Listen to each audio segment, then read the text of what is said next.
that's not the first time the president has said that he chose to launch Operation Epic Fury because he felt as though Iran was going to strike the United States and our assets in the region first. Again, I addressed this in the last briefing.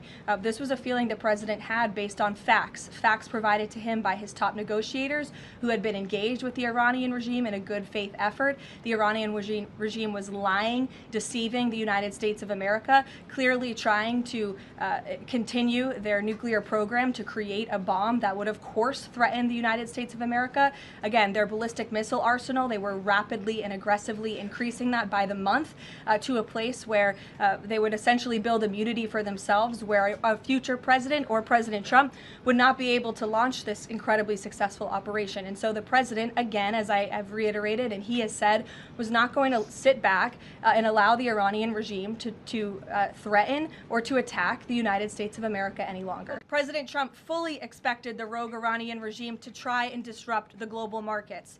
That's why President Trump and his energy team have been planning for this long before the strike and have moved quickly to address these temporary disruptions. Thus far, the Trump administration has offered political risk insurance to tankers operating in the Gulf. The president and his energy team are closely watching the markets, speaking with industry leaders, and the U.S. military is drawing up additional options following the president's directive to continue keeping the Strait of Hormuz open.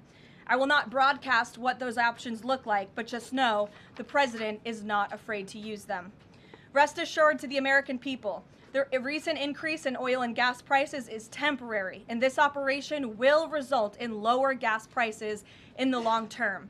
Once the national security objectives of Operation Epic Fury are fully achieved, Americans will see oil and gas prices drop rapidly, potentially even lower than they were prior to the start of the operation.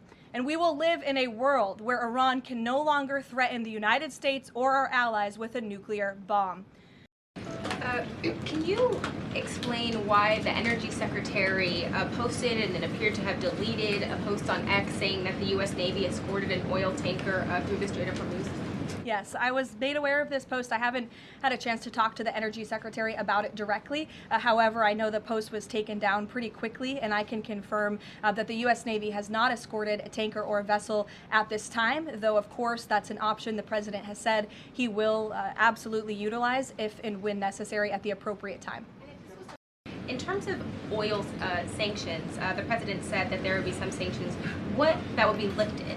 Would those be on Venezuela, Russia? Could you give some specifics there and then timing for that as well? Sure. I know it's something that the Treasury Department and the president's energy team continue to discuss, and they will ultimately consult with the president before decisions are made. I don't have any announcements on new sanctions or the lifting of new sanctions for you today.